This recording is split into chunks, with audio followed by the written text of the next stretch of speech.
Hello everyone, myself Praveen, welcome to Y S R academy.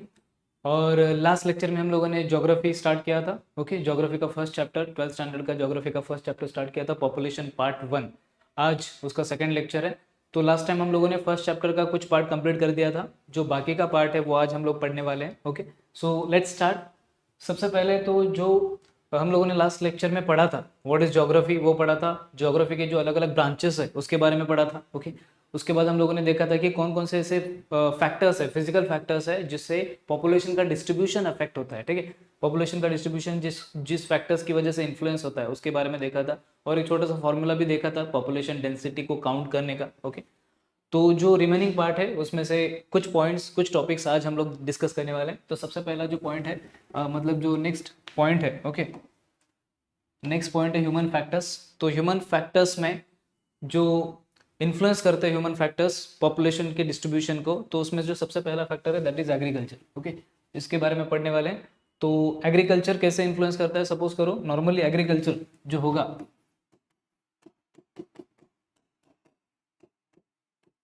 ठीक है, जो भी एग्रीकल्चर होगा, जिस भी एरिया में एग्रीकल्चर ज़्यादा अच्छे से हो सकता है उस एरिया में ज़्यादा से ज़्यादा पॉपुलेशन इंक्रीज होता है। ठीक है,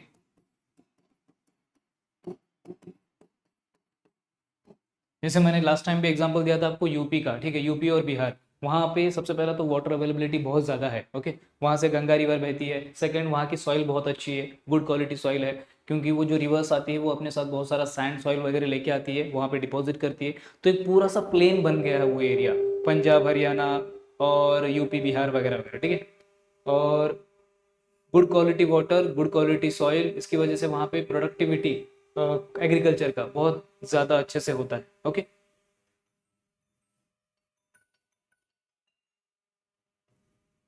सो इसकी वजह से पॉपुलेशन का इंक्रीज होता है। एंड और भी बहुत सारे फैक्टर्स होते हैं एग्रीकल्चर से रिलेटेड जो अफेक्ट करते हैं पॉपुलेशन के डिस्ट्रीब्यूशन को। जैसे सबसे पहला फैक्टर अगर देखेंगे हम लोग, जो पॉपुलेशन इंक्रीज को कंट्रीब्यूट करता है, ठीक है, सबसे पहला फैक्टर कौन से क्रॉप्स वहाँ पे उगाए जाते हैं पर्टिकुलर एरिया में। ठीक है, मेथड ऑफ कल्टीवेशन क्या है,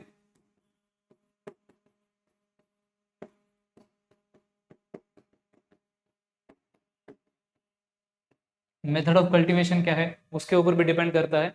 और किसी क्रॉप्स के जो कैरेक्टरिस्टिक्स है, कैरेक्टरिस्टिक्स ऑफ क्रॉप्स, या फिर क्रॉप्स जो किसी एरिया में स्पेशलाइजेशन है। मतलब सपोज करो कि कोई एरिया है जैसे कि पंजाब हरियाणा, वो पूरा का पूरा एरिया वीट के लिए बहुत ज़्यादा फेमस है। ठीक है, तो वहाँ पे वीट का एग्रीकल्चर बहुत ज़्यादा होता है, और वीट पे डिपेंडेंट या फिर वीट का एग्रीकल्चर करने वाली पब्लिक वहाँ पे ज़्यादा रहेगी। ठीक है, साउथ इंडिया में देखेंगे तो स्पेशली वेस्टर्न इंडिया, ठीक है, वेस्टर्न इंडिया और थोड़ा बहुत साउथ इंडिया, तो वहाँ पे राइस का कल्टिवेशन बहुत ज़्यादा होता है। तो वाइट राइस पे डिपेंडेंट रहने वाली जो पॉपुलेशन रहेगी वो वहाँ पे ज़्यादा रहेगी, ऐसा होता है। सो अलग अलग फैक्टर्स होते हैं एग्रीकल्चर से रिलेटेड। जो ह्यूमन फैक्टर है जो इन्फ्लुएंस करता है पॉपुलेशन के डिस्ट्रीब्यूशन को। ठीक है, तो पॉपुलेशन का कहाँ पे कितना डिस्ट्रीब्यूशन होगा, कैसा पैटर्न होगा, उसका एक रीजन एग्रीकल्चर भी होता है। देन अगर नेक्स्ट फैक्टर देखेंगे तो माइनिंग है। ठीक है, सबसे पहला तो ये इंटरेस्टिंग इमेज है यहाँ पे अपना केजीएफ का यश। ठीक है, सो ये कोलार गोल्ड फील्ड्स है। तो जहाँ पे भी माइनिंग के एरियाज होते हैं, जहाँ से अलग अलग मिनरल्स माइन किए जाते हैं, निकाले जाते हैं, जैसे कि गोल्ड हो गया, सिल्वर हो गया, डायमंड्स हो गए वगैरह वगैरह, जो भी मिनरल्स है, मेटल्स है वगैरह। तो उस एरिया में सबसे पहले तो माइनिंग की वजह से क्या होता है, सपोज किसी एरिया में, कोई एरिया में माइनिंग का एरिया है, ठीक है, तो माइनिंग का एरिया होने की वजह से वहाँ पे इंडस्ट्रीज बढ़ने लगती है। जैसे ही इंडस्ट्रीज बढ़ने लगे वैसे वहाँ पे एक नीड अराइज होती है, एक नीड लगती है लोगों की, वर्कर्स की, skilled workers and semi skilled workers. ठीक है, तो माइनिंग की वजह से, मतलब जहाँ पे भी माइनिंग का एरिया मिलता है वहाँ पे इंडस्ट्रीज लोकेट होना स्टार्ट कर देती है, माइनिंग के आजू बाजू में इंडस्ट्रीज डेवलप होना स्टार्ट होती है। इंडस्ट्रीज में काम करने के लिए नीड लगता है skilled and semi skilled workers का। ठीक है, तो वर्कर्स एक जगह से दूसरी जगह जाएंगे वो माइनिंग वाले एरिया में, धीरे धीरे उनकी फैमिलीज भी वहाँ पे सेटल होगी, धीरे धीरे बाकी की फैसिलिटीज क्रिएट होगी, धीरे धीरे टाउन सिटीज वगैरह डेवलप हो जाएंगे। सो इस तरीके से उस एरिया का, माइनिंग के आजू बाजू वाले एरिया का डेवलपमेंट होगा। डेवलपमेंट होगा तो वहाँ पे पॉपुलेशन बढ़ेगी। ठीक है, तो पॉपुलेशन डिस्ट्रीब्यूशन को माइनिंग भी एक ह्यूमन फैक्टर डिटरमाइन करता है या फिर इन्फ्लुएंस करता है। एग्जाम्पल के तौर पे हम लोगों ने कुछ मैप्स लगाए यहाँ पे, जैसे सपोज करो सबसे पहला तो कॉपर बेल्ट है एक इधर अपने अफ्रीका में, ठीक है, एक कॉन्गो नाम का कॉपर बेल्ट है अफ्रीका में तो बहुत सारे मिनरल्स मिलते हैं, स्पेशली डायमंड्स बहुत ज़्यादा फेमस है, बहुत ज़्यादा माइनिंग होता है वहाँ पे। इंडिया में छोटा नागपुर प्लेटू है यहाँ पे, ठीक है, छोटा नागपुर, महाराष्ट्र का नागपुर और जो छोटा नागपुर है वो डिफरेंट है। महाराष्ट्र का नागपुर एक छोटा सा सिटी है, और जो यहाँ पे अपना महाराष्ट्र का नागपुर है, और जो छोटा नागपुर है वो छत्तीसगढ़ उड़ीसा उस साइड है, ठीक है। तो दोनों में डिफरेंस है और वहाँ पे बहुत सारे मिनरल्स पाए जाते हैं। उसके बाद ये चाइना का छोटा सा मैप है, वहाँ पे आपको क्या देखने को मिलेगा, ये मंचूरियन रीजन है, ठीक है। इसका खाने वाले मंचूरियन के साथ कोई लेना देना नहीं है। तो मंचूरियन करके एक रीजन है, यहाँ पे बहुत सारे मिनरल्स मिलते हैं, माइनिंग होता है। तो वहाँ पे ये जो सारे जगहें दिखाई मैंने, जो भी प्लेसेस देखे हम लोगों ने, उस एरिया का डेवलपमेंट बहुत ज़्यादा हुआ है और पॉपुलेशन भी बहुत ज़्यादा रहती है, बिकॉज वहाँ पे माइनिंग होता है। ओके, तो आई होप इतना क्लियर होगा सबको। देन नेक्स्ट ट्रांसपोर्टेशन, ठीक है। ट्रांसपोर्टेशन के नॉर्मली 3 मेथड्स होते हैं या फिर 3 तरीके होते हैं, 3 मोड्स ऑफ ट्रांसपोर्टेशन होता है। नॉर्मली 3 मोड्स कंसिडर करते हैं हम लोग, लेकिन फोर्थ भी होता है, 3 मोड्स ऑफ ट्रांसपोर्टेशन, जिससे पॉपुलेशन अफेक्ट होती है, ठीक है। फोर्थ भी है एक, उसको एयरवेज बोलते हैं, लेकिन उससे पहले जो 3 मेन है वो देख लेते हैं। सबसे पहला तो रोडवेज, ठीक है, सेकंड रेलवेज, थर्ड अपना वाटरवेज, ठीक है। ये कुछ मोड्स ऑफ ट्रांसपोर्टेशन है, रोड्स, रेलवेज, वाटरवेज, ठीक है। और फोर्थ एक होता है एयरवेज, लेकिन इससे पॉपुलेशन को ज़्यादा इफेक्ट नहीं पड़ता, लेकिन इन तीनों से पॉपुलेशन को बहुत ज़्यादा इफेक्ट पड़ता है या फिर इन्फ्लुएंस होता है। कैसे होता है देखेंगे, सिंपल सी बात है। यहाँ पे एक छोटा सा इमेज दिखाया है, ठीक है। स्टार्टिंग में देखो, यहाँ पे नॉर्मली रोड्स का डेवलपमेंट थोड़ा सा कम हुआ था, इसलिए पॉपुलेशन थोड़ा सा कम दिखाई देगा 2005 में, लेकिन 2019 में रोड्स का डेवलपमेंट ज़्यादा दिखाई देगा, ठीक है। मतलब जो उस प्लेन का एरिया है वहाँ पे अंदर तक ट्रांसपोर्टेशन डेवलप हुआ है, जिसकी वजह से पॉपुलेशन बढ़ गया है बाय द ईयर 2019। ये पुणे का छोटा सा इमेज है, पुणे के एक छोटे से गांव का, ठीक है। तो ट्रांसपोर्टेशन की वजह से क्या होता है, हम लोग इजीली ट्रांसपोर्टेशन कर सकते हैं, मतलब ये जो रोड्स, रेलवेज वगैरह वगैरह, ठीक है, इजीली ट्रांसपोर्टेशन पॉसिबल है एक जगह से दूसरी जगह, ये मेन रीज़न है। और ट्रांसपोर्टेशन पॉसिबल होगा तो वहाँ पे हम लोग इंडस्ट्रीज तक जा सकते हैं, अपने जॉब्स तक जा सकते हैं, एजुकेशन लेने के लिए जा सकते हैं, हेल्थ कंडीशंस चेक करने के लिए हॉस्पिटल्स में जा सकते हैं। सो सारी फैसिलिटीज़ अवेलेबल होती है अगर ट्रांसपोर्टेशन सिस्टम अच्छा रहा तो, ठीक है। तो सारी, अगर ट्रांसपोर्टेशन सिस्टम अच्छा रहा तो सारी फैसिलिटीज़ अवेलेबल होंगी, सारी फैसिलिटीज़ अवेलेबल होंगी तो पॉपुलेशन अल्टीमेटली बढ़ेगा ही, ठीक है। तो ये एक इम्पॉर्टेंट फैक्टर है। और कुछ इम्पॉर्टेंट एरियाज डेवलप होते हैं ट्रांसपोर्टेशन की वजह से, जैसे सपोज करो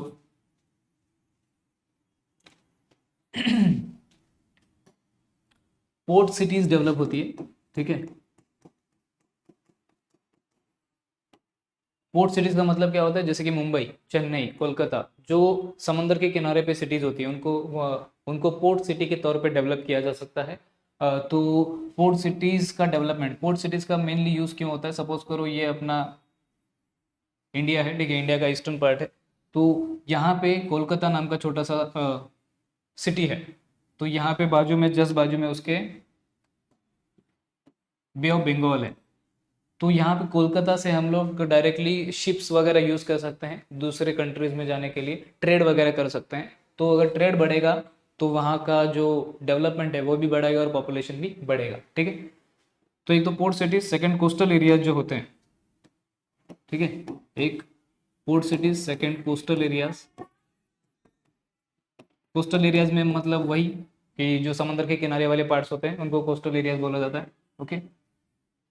तो कोस्टल एरियाज भी डेवलप होते हैं, बिकॉज कोस्टल एरियाज पे हम लोग ज़्यादा से ज़्यादा पोर्ट सिटीज़ डेवलप कर सकते हैं। अपने इंडिया में बहुत सारी सिटीज़ है, जैसे कि मुंबई हो गया, गुजरात का कांडला पोर्ट हो गया, उसके बाद गोवा हो गया, उसके बाद केरला के बहुत सारे तिरुवनंतपुरम वगैरह जो सिटीज़ है, चेन्नई हो गया तमिलनाडु का, उड़ीसा का, उड़ीसा में भी कुछ सिटीज़ है, ठीक है, जैसे उड़ीसा में अपना बालासोर करके एक एरिया है, ठीक है। उसके बाद आंध्र प्रदेश में विशाखापट्टनम है, वगैरह वगैरह बहुत सारी सिटीज़ है। कोस्टल एरियाज इस तरह से डेवलप होते हैं बिकॉज वहाँ पे एक तो ट्रांसपोर्टेशन इजीली कर सकते हैं और वहाँ से ट्रेड भी इजीली कर सकते हैं, इसलिए इंडस्ट्रीज बढ़ती है और बाकी की फैसिलिटीज़ बढ़ती है, जिसकी वजह से पॉपुलेशन भी बढ़ता है। Next topic, urbanisation. Okay, urbanisation का बेसिक मीनिंग होता है, इसका डेवलपमेंट कैसे होता है वो देखते हैं पहले। ठीक है, सपोज करो एक छोटा सा विलेज है, ठीक है, या फिर एक छोटा सा टाउन है। ये टाउन कन्वर्ट होने लगता है सिटी में। कैसे कन्वर्ट होता है? उस विलेज में सपोज एक आधी इंडस्ट्री आ गई, ठीक है, या फिर एक दो इंडस्ट्रीज आ गई, तो इंडस्ट्रीज की वजह से वहां पे नीड किसकी होती है? Need of workers. ठीक है, नीड ऑफ वर्कर्स। तो जैसे नीड होगा वर्कर्स का, वैसे फिर वर्कर्स वहां पे आएंगे और फिर वर्कर्स आने की वजह से उनकी फैमिलीज वगैरह सेटल होने की वजह से बहुत सारी फैसिलिटीज़ वगैरह बढ़ेंगी, transportation facilities, communication facilities, medical facilities वगैरह वगैरह। तो फिर धीरे धीरे वो टाउन विलेज जो था वो सिटीज़ में कन्वर्ट होना स्टार्ट कर देता है और वो अर्बनाइज होना स्टार्ट हो जाता है। तो अर्बनाइज होने का स्टार्ट हो जाता है, तो इसी प्रोसेस को हम लोग अर्बनाइजेशन बोलते हैं। ठीक है, जितना ज़्यादा अर्बनाइजेशन होगा उतना ज़्यादा पॉपुलेशन बढ़ेगा। अभी सिंपल एग्जांपल देखेंगे तो अपना जो महाराष्ट्र का ठाणे, पुणे और जो मुंबई के एरियाज़ है वो बहुत ज़्यादा अर्बनाइज है। ओके, और अर्बन एरियाज़ में फैसिलिटीज़ भी बहुत ज़्यादा मिलती है, जैसे कि एजुकेशन की फैसिलिटीज़ मिलती है, उसके बाद हेल्थ फैसिलिटीज़ अच्छी मिलती है, ठीक है, उसके बाद बाकी जॉब अपॉर्चुनिटीज़ अच्छी मिलती है, जिसकी वजह से पब्लिक ज़्यादा रहना पसंद करती है शहरों में। ठीक है, ट्रांसपोर्टेशन फैसिलिटीज़, कम्युनिकेशन फैसिलिटीज़ वगैरह वगैरह। तो फिर अर्बनाइजेशन जितना ज़्यादा होगा उतना ज़्यादा पॉपुलेशन बढ़ेगा। जैसे इंडिया का ही नहीं, दूसरे कंट्रीज़ का भी एग्जांपल लेंगे हम लोग, तो सिंगापुर, उसके बाद न्यूयॉर्क हो गया, पेरिस हो गया, ऐसे जो मेन मेन सिटीज़ है, जो कैपिटल सिटीज़ वगैरह होती है, वहाँ पे पॉपुलेशन ज़्यादा होता है बिकॉज वहाँ पे रेट ऑफ अर्बनाइजेशन बहुत ज़्यादा होता है। देन नेक्स्ट टॉपिक, ये अपने मोदी जी दिख रहे होंगे, ठीक है, मीटिंग कर रहे हैं बेचारे। सो यहाँ पे जो अपना पॉइंट है, political factors and government policies. तो ये जो गवर्नमेंट वगैरह होते हैं, किसी कंट्री की गवर्नमेंट या फिर किसी स्टेट की गवर्नमेंट, उनके ऊपर भी डिपेंड करता है कि वो किस तरह से पॉपुलेशन को देखते हैं। ठीक है, वो अगर कंट्री का पॉपुलेशन बढ़ाना चाहे तो बढ़ा सकते हैं, कंट्री का पॉपुलेशन कंट्रोल करना चाहे तो कर सकते हैं, कोई भी पॉलिसी ला सकते हैं पॉपुलेशन कंट्रोल का। ठीक है, या फिर इंसेंटिवाइज कर सकते हैं, इंसेंटिव दे सकते हैं, कोई मतलब प्राइजेस वगैरह होते हैं, या फिर एक पॉजिटिव एलिमेंट होता है, पॉजिटिव इंसेंटिव दे सकते हैं ताकि पॉपुलेशन बढ़े। ठीक है, बहुत सारी कंट्रीज वैसा भी करते हैं। अगर हम लोग एग्जांपल के तौर पे देखें तो किसी भी कंट्री के पास या फिर किसी भी कंट्री के गवर्नमेंट के पास ये पावर होता है कि, या फिर एक फैक्टर होता है उनके हाथ में कि वो किसी भी एरिया का पॉपुलेशन कम कर सकते हैं या फिर बढ़ा सकते हैं। जैसे एग्जांपल के तौर पे साइबेरिया नाम का छोटा सा देश है, साइबेरिया। यहाँ पे ये लोग क्या करते हैं, साइबेरिया के कुछ सिटीज में बहुत कम पॉपुलेशन है, तो फिर ये इंसेंटिवाइज करता है, incentivise the people to increase the population in deficit areas. ठीक है, मतलब जो डेफिसिट एरियाज है जहाँ पे पॉपुलेशन बहुत ज़्यादा कम है, उस एरिया में पॉपुलेशन बढ़ाने के लिए या फिर वहाँ पे जाके सेटल होने के लिए ये साइबेरिया नाम का कंट्री इंसेंटिवाइज करता है, मतलब थोड़ा सा प्राइजेस वगैरह या फिर पॉजिटिव एनकरेजमेंट करता है। ठीक है, और एक एग्जांपल देखेंगे तो अपना जापान नाम का छोटा सा देश है, ठीक है, बहुत ही खूबसूरत देश है, बहुत ही डेवलप देश है। जापान में एक छोटा सा सिटी है, उसका नाम है टोक्यो। ठीक है, टोक्यो में पॉपुलेशन बहुत ज़्यादा हुआ है। ठीक है, जो पॉपुलेशन है, भोले भाले काले पीले लोग जो है वो बहुत ज़्यादा इंक्रीज हो गए। ठीक है, बहुत ज़्यादा ही इंक्रीज हुए, इतने ज़्यादा इंक्रीज हुए कि वहाँ का जो पूरे कंट्री का जो 1/3 पॉपुलेशन है वो टोक्यो में ही रहता था। एक बार तो डिक्लेयर भी हुआ था कि वो दुनिया का सबसे पॉपुलेटेड सिटी है पूरी दुनिया में। ठीक है, तो इतना ज़्यादा पॉपुलेशन को हैंडल कर पाना थोड़ा सा मुश्किल होता है, इसलिए वहाँ की गवर्नमेंट ने क्या किया कि टोक्यो को छोड़ने के लिए, टोक्यो को छोड़ के जापान के दूसरे शहरों में जाके सेटल होने के लिए उन लोगों ने इंसेंटिवाइज किया पब्लिक को। ठीक है, ऐसा। तो किसी एरिया में पॉपुलेशन बढ़ा भी सकती है गवर्नमेंट, किसी एरिया से कम भी कर सकती है, तो वो टोटली डिपेंड करता है गवर्नमेंट की पॉलिसीज पे। ठीक है, इवन पॉपुलेशन को कंट्रोल करने का भी जो पावर होता है वो गवर्नमेंट के पास एक तरह से होता है, ठीक है। जैसे अगर चाइना की बात करेंगे तो चाइना में कुछ सालों पहले वन चाइल्ड पॉलिसी आया था। वन चाइल्ड पॉलिसी मतलब आपको पूरी लाइफ में एक ही बेबी होना चाहिए, उससे ज़्यादा नहीं होना चाहिए, ऐसा स्ट्रिक्ट लॉ बनाया था उन्होंने, जिसकी वजह से पूरा देश उसको पूरे देश ने तो उसको मान लिया।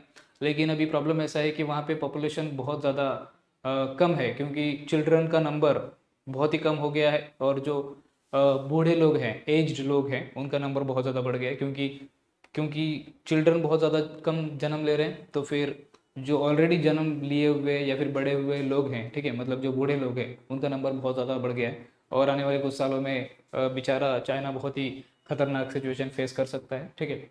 इंडिया में भी एक टाइम था 1970s का, जब इंदिरा गांधी प्राइम मिनिस्टर वगैरह थी, ठीक है। तो उस ज़माने में इंडिया में भी क्या क्या हुआ था कि पॉपुलेशन को कंट्रोल करने का एक थिंकिंग डेवलप हुआ था, क्योंकि उस टाइम पे पॉपुलेशन बहुत ज़्यादा बढ़ रहा था इंडिया का, ठीक है, बहुत ही फास्ट रेट पे बढ़ रहा था। हम आगे देखेंगे कि पॉपुलेशन ग्रोथ के कौन कौन से स्टेजेस होते हैं।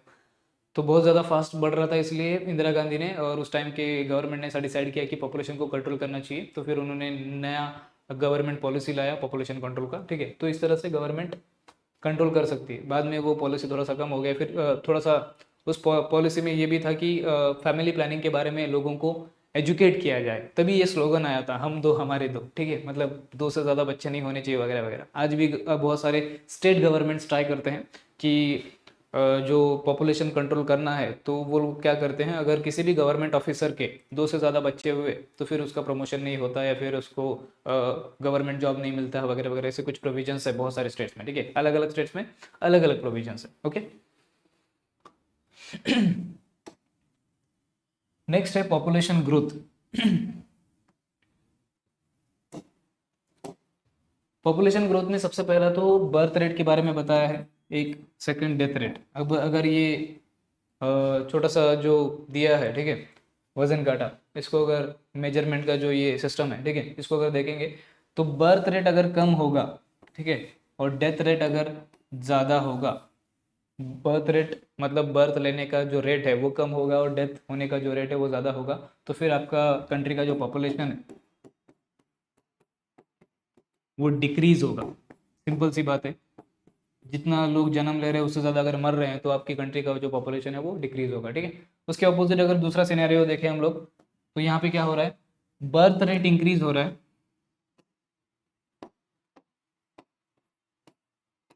बर्थ रेट इंक्रीज हो रहा है, और जो डेथ रेट है वो डिक्रीज हो रहा है। मतलब यहाँ पे जो बर्थ का रेट है, जन्म लेने का रेट है, वो बहुत ज़्यादा है, मतलब पॉपुलेशन बढ़ेगी, ठीक है। सो पूरी कंट्री का जो पॉपुलेशन है होगा वो बढ़ेगा, population increase.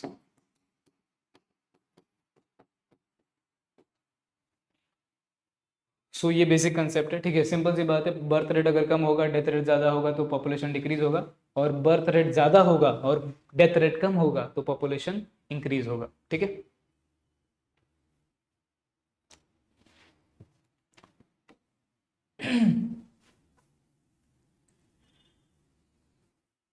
Okay, so next जो पॉइंट है, हम लोग देखने वाले हैं सीबीआर मतलब क्या होता है, ठीक है, उसके बाद सीडीआर क्या होता है, पॉपुलेशन ग्रोथ क्या होता है, पॉपुलेशन ग्रोथ रेट क्या होता है। तो हर एक चीज़ के बारे में थोड़ा सा डिटेल में पढ़ने वाले हैं। सबसे पहले सीबीआर, सीबीआर का मतलब होता है क्रूड बर्थ रेट, ठीक है, crude birth rate,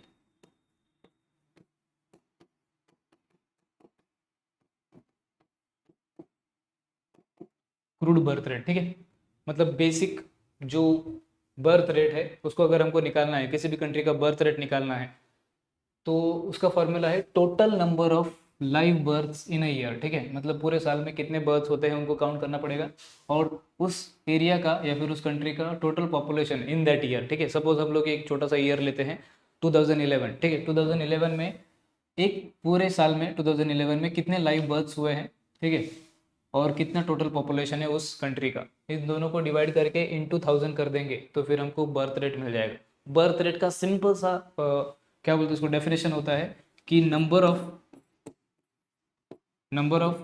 live births पर थाउजेंड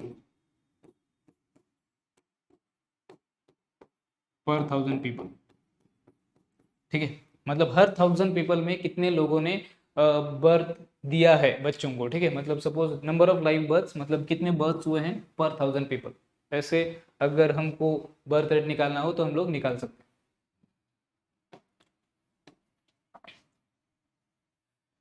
अभी एग्जांपल के तौर पे थोड़ा सा देख सकते हैं, क्रूड बर्थ रेट निकालना हो तो कैलकुलेशन अगर करना है हमको, तो सपोज करो एक हाइपोथेटिकल छोटा सा एग्जांपल लेते हैं हम लोग कि total number of live births in a year suppose 500 है, ठीक है, मतलब एक साल में 500 बच्चों ने जन्म लिया है, ओके।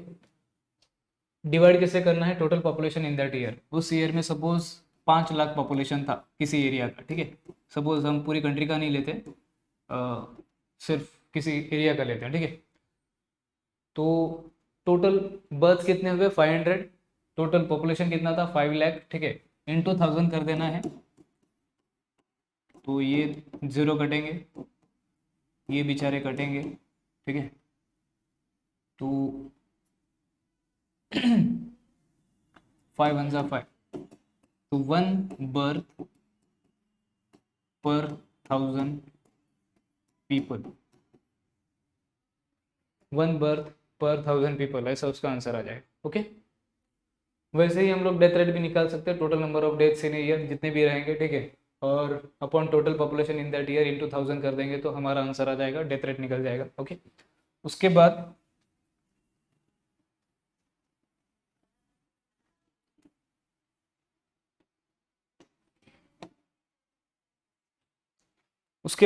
अगर हम लोग आगे देखेंगे तो एक छोटा सा और एक कंसेप्ट है पॉपुलेशन ग्रोथ का, ठीक है, किसी भी एरिया में कितना पॉपुलेशन ग्रो हुआ है वो अगर हमको चेक करना है तो प्रेजेंट पॉपुलेशन पता होना ज़रूरी है, ठीक है, जो प्रेजेंट पॉपुलेशन है वो पता होना ज़रूरी है, और जो अर्लियर पॉपुलेशन है वो पता होना ज़रूरी है, ठीक है, अभी का पॉपुलेशन और पहले का पॉपुलेशन, उन दोनों को माइनस कर देंगे तो अपना आंसर आ जाएगा पॉपुलेशन का ग्रोथ कितना हुआ है।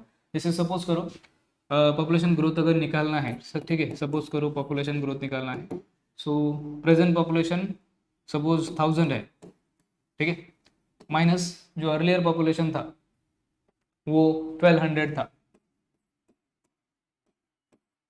ठीक है, अर्लियर पॉपुलेशन 1200 था और अभी का पॉपुलेशन 1000 है, दोनों को माइनस कर देंगे तो सिंपल 200 आ जाएगा, तो 200 ये चेंज है, ठीक है, चेंज इन द पॉपुलेशन है, या फिर पॉपुलेशन ग्रोथ नेगेटिव में आया है, नॉर्मली यहाँ पे माइनस आ जाएगा तो नेगेटिव में आया है, बिकॉज पहले 1200 था अभी 1000 हुआ है तो 200 माइनस है, सो नेगेटिव में आ जाएगा। पॉपुलेशन ग्रोथ नेगेटिव भी हो सकता है, पॉपुलेशन ग्रोथ पॉजिटिव भी हो सकता है, ठीक है।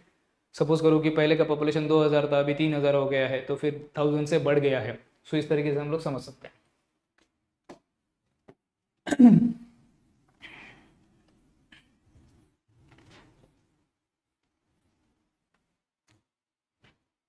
उसके बाद पॉपुलेशन का ग्रोथ रेट अगर हमको निकालना है, ओके, एक होता है ग्रोथ, एक होता है रेट, रेट मतलब वहां पे परसेंटेज आ जाएगा, ठीक है, जैसे सपोज करो पॉपुलेशन का ग्रोथ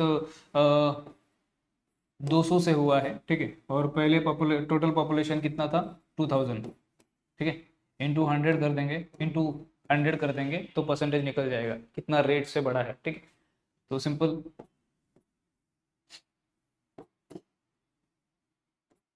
21 ज़ा 20, 20 10 ज़ा 200, ओके, सो इसका जो परसेंटेज निकल के आएगा वो 10% आएगा। सो पॉपुलेशन का ग्रोथ निकालना है तो present population minus earlier population कर देना है, और अगर हमको पॉपुलेशन का ग्रोथ रेट निकालना है, परसेंटेज निकालना है, तो पॉपुलेशन ग्रोथ जितना भी हुआ है, ठीक है, वो ग्रोथ ऊपर लिखेंगे, अर्लियर पॉपुलेशन नीचे लिखेंगे, इंटू 100 कर देंगे तो अपना आंसर आ जाएगा कि कितना ग्रोथ रेट था पॉपुलेशन का, ओके। सो आई होप इतना क्लियर होगा सबको।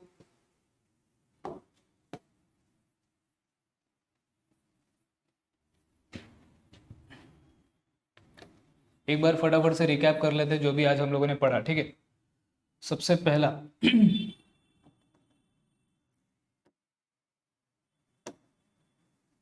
सबसे पहला हम लोगों ने एग्रीकल्चर के बारे में पढ़ा, ठीक है, एग्रीकल्चर किस तरह से एक ह्यूमन फैक्टर है, ठीक है, जो पॉपुलेशन को इन्फ्लुएंस करता है, कैसे क्रॉप्स की वजह से, एग्रीकल्चर के पैटर्न की वजह से पॉपुलेशन का डिस्ट्रीब्यूशन इन्फ्लुएंस होता है, वो हम लोगों ने पढ़ा। उसके बाद हम लोगों ने माइनिंग के बारे में पढ़ा, ठीक है, माइनिंग की वजह से कैसे इंडस्ट्रीज बनती है, उसके बाद कैसे पॉपुलेशन बढ़ता है, वहाँ पे कैसे डेवलपमेंट होता है और कैसे पॉपुलेशन बढ़ता है, उसके बारे में पढ़ा। उसके बाद हम लोगों ने ट्रांसपोर्टेशन के बारे में पढ़ा, ठीक है। ट्रांसपोर्टेशन जैसे जैसे अलग अलग टाइप ऑफ ट्रांसपोर्टेशन बढ़ता है, वैसे वैसे फैसिलिटीज बढ़ती है, वैसे वैसे पॉपुलेशन बढ़ता है, ठीक है। उसके बारे में पढ़ा। नेक्स्ट हम लोगों ने क्या देखा कि अर्बनाइजेशन, जैसे जैसे एक टाउन विलेज कैसे अर्बन एरिया में कन्वर्ट होता है उसका प्रोसेस देखा, और एक बार अर्बन एरिया में कन्वर्ट हो गया तो वहाँ पे फैसिलिटीज इंक्रीज होगी, फिर पॉपुलेशन इंक्रीज होगा। उसके बाद हम लोगों ने political factors and government policies देखे, अलग अलग कंट्रीज के एग्जांपल देखे, इंडिया का भी एग्जांपल देखा कि किस तरह से गवर्नमेंट कंट्रोल कर सकता है पॉपुलेशन को, या फिर इंक्रीज या डिक्रीज कर सकता है, ओके। उसके बाद पॉपुलेशन ग्रोथ क्या होता है वो देखा, ठीक है। बर्थ रेट, डेथ रेट, वो क्या होता है वो देखा। उसके बाद लास्ट में कुछ फॉर्मूलाज देखे, ठीक है। जो भी बर्थ रेट है, क्रूड बर्थ रेट, उसको निकालने का फॉर्मूला देखा। क्रूड डेथ रेट निकालने का फॉर्मूला लेकर देखा। उसके बाद पॉपुलेशन ग्रोथ को काउंट करने का फॉर्मूला देखा, और लास्ट में जो पॉपुलेशन ग्रोथ रेट है, मतलब उसका परसेंटेज है, कितना ग्रो किया है, उसका परसेंटेज निकालने का भी फॉर्मूला हम लोगों ने देखा, ओके। सो इसी के साथ आज का जो लेक्चर है वो हम लोग एंड करते हैं, ठीक है। बाकी का जो पार्ट है वो नेक्स्ट लेक्चर में ख़त्म कर देंगे। So thank you so much, thank you.